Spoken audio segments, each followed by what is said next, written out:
Salam sejahtera bagi kita semua, Shalom. Bapak Ibu, saudara-saudaraku yang kekasih dalam Yesus Kristus, sahabat renungan harian keluarga yang diberkati Tuhan, teristimewa keluarga besar Jemaat Gemim Bukit Moria Tikala Baru, dari kolom 1 sampai kolom 29. Kita patut mengucap syukur kepada Dia Allah dalam Kristus Yesus yang boleh memungkinkan membawa kita sehingga di tahun 2023 ini kita boleh berada di hari yang ke-26 di bulan Januari di tahun 2023. Sebelum kita melangkah menjalani, melakukan tugas tanggung jawab kerja pelayanan pengabdian kita, saya mengajak kita untuk bersaat teduh, mendasari semua kegiatan kita dengan beribadah kepada Tuhan. Karena itu mari kita berdoa. Di pagi yang indah ini, ya Tuhan, kami sungguh mengucap syukur karena kasih dan anugerah-Mu kami boleh menikmati kehidupan sampai di hari yang ke-26 di bulan Januari di tahun 2023 ini. Kami boleh merasakan betapa kasih sayang Tuhan sungguh besar dalam kehidupan kami. Kami boleh terpelihara dan boleh menikmati keselamatan yang daripada-Mu. Karena itu ya Tuhan, di hari yang baru ini, mendasari seluruh kegiatan, aktivitas, tugas, tanggung jawab kerja kami rindu untuk bersaat teduh. Kami rindu untuk mendengar kabar sukacita daripada-Mu, Injil keselamatan daripada-Mu. Karena itu ya Roh Kudus, mampukan kami ketika kami hendak membuka, membaca, mendengar dan merenungkan sabda firman-Mu. Kami meminta hanya kepada-Mu ya Tuhan, di dalam nama-Mu ya Yesus Kristus, firman kehidupan. Amin. Bapak Ibu saudara-saudaraku yang kekasih, firman Tuhan di sepanjang hari yang berjalan ini, dalam perenungan kita di sepanjang minggu yang berjalan ini, terdapat dalam kitab kudus perjanjian baru, khususnya dalam Filipi pasalnya yang kedua, dan saya mengambil pada hari ini sesuai dengan renungan harian keluarga dalam ayatnya yang ke-8.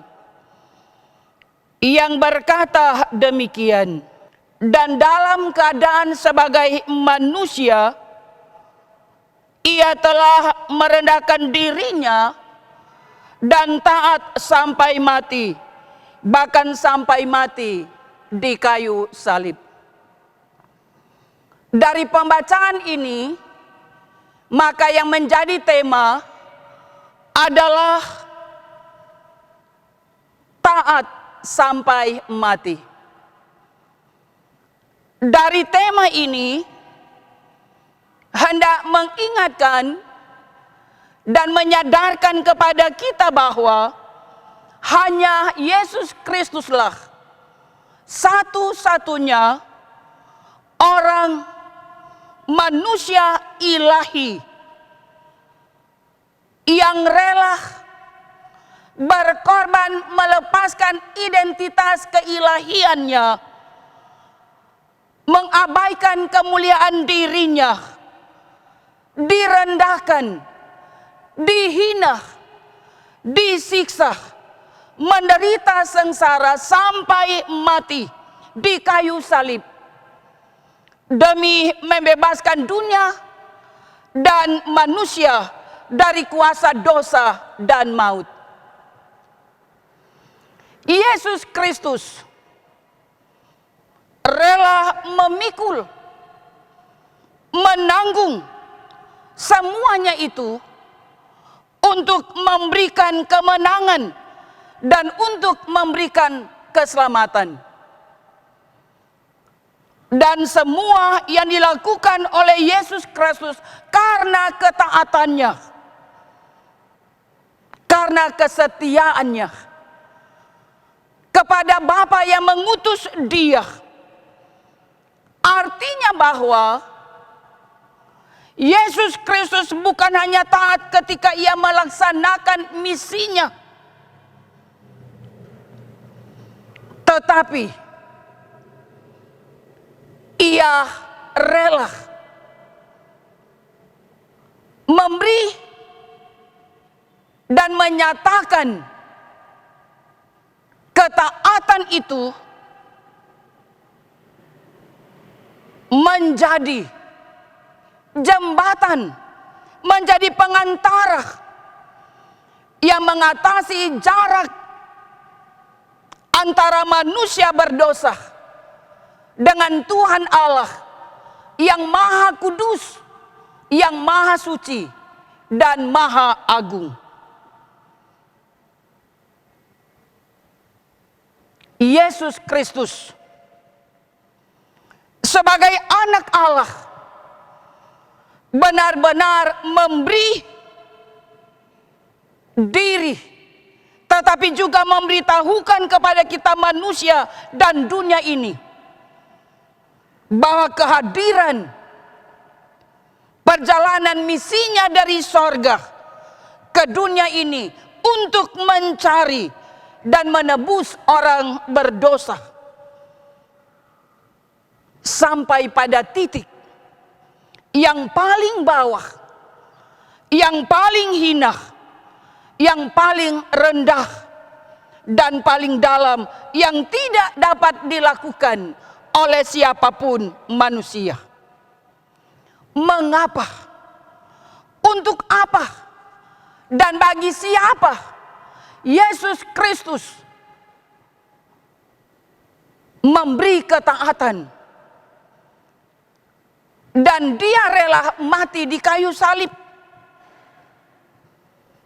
Jawabannya adalah untuk memberi pengampunan atas kejahatan, atas kesalahan dosa yang diperbuat oleh dunia dan manusia. Dan karena itu tidak ada lagi tuntutan atas dosa manusia yang belum terbayarkan.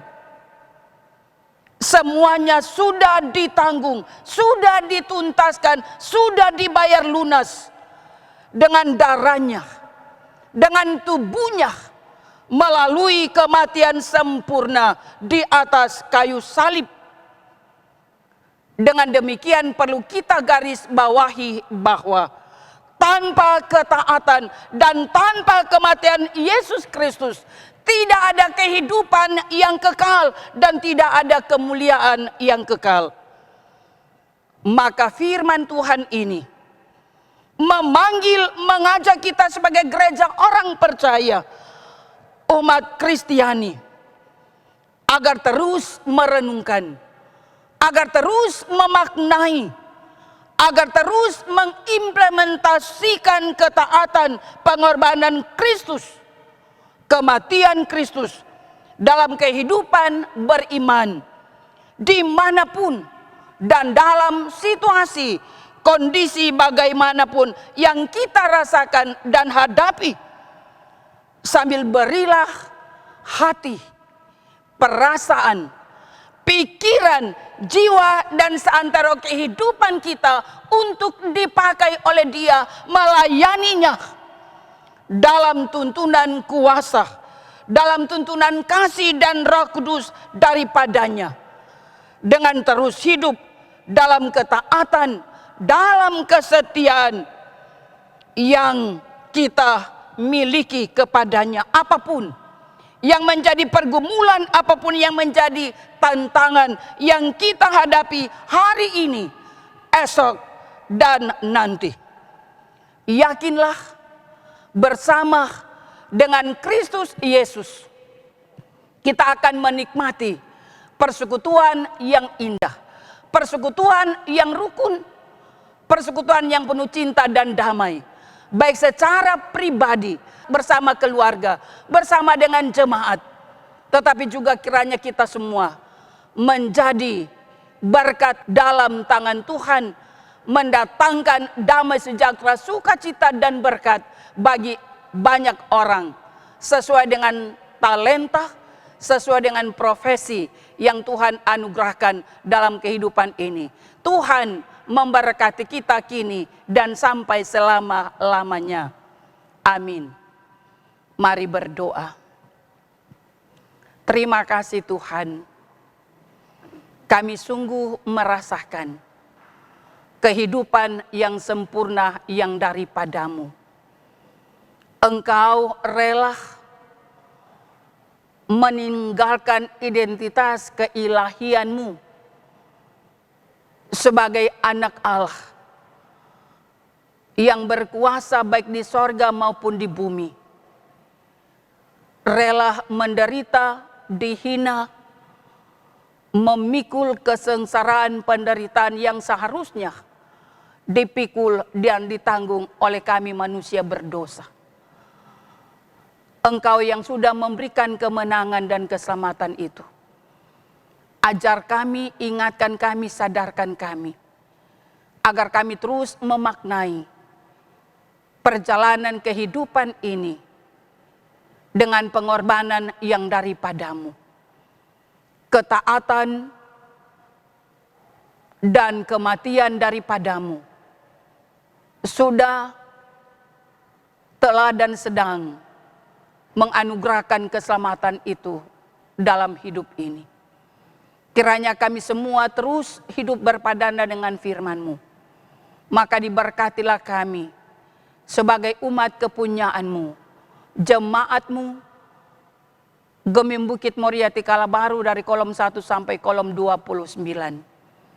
Para pendengar setia, renungan harian keluarga, dengan berbagai profesi, pekerjaan, tugas kerja yang mereka lakukan, kerjakan, buatlah itu berhasil. Ajar kami semua ya Tuhan, agar supaya kami terus mengandalkan Engkau, berjalan bersama-Mu, dan terus menunjukkan kesetiaan dan ketaatan kepada Tuhan. Dan biarlah kami boleh menjadi alat menghadirkan damai sejahtera dan berkat dalam kehidupan ini, di tengah-tengah dunia ini. Dan siapapun kami, baik kami sebagai pemimpin dalam gereja, pemimpin di tengah-tengah bangsa dan negara, Tuhan selalu sertai, lindungi dan berkati. Terpujilah Engkau Tuhan. Ini kami yang berdoa, ini kami yang bersyukur. Kami sampaikan di dalam nama-Mu, Kristus Yesus Tuhan, Juru Selamat kekasih jiwa kami. Amin. Demikianlah renungan harian keluarga. Tuhan kiranya akan menyertai, memberkati kita di sepanjang hari ini. Shalom, damai di hati. Terpujilah nama Tuhan.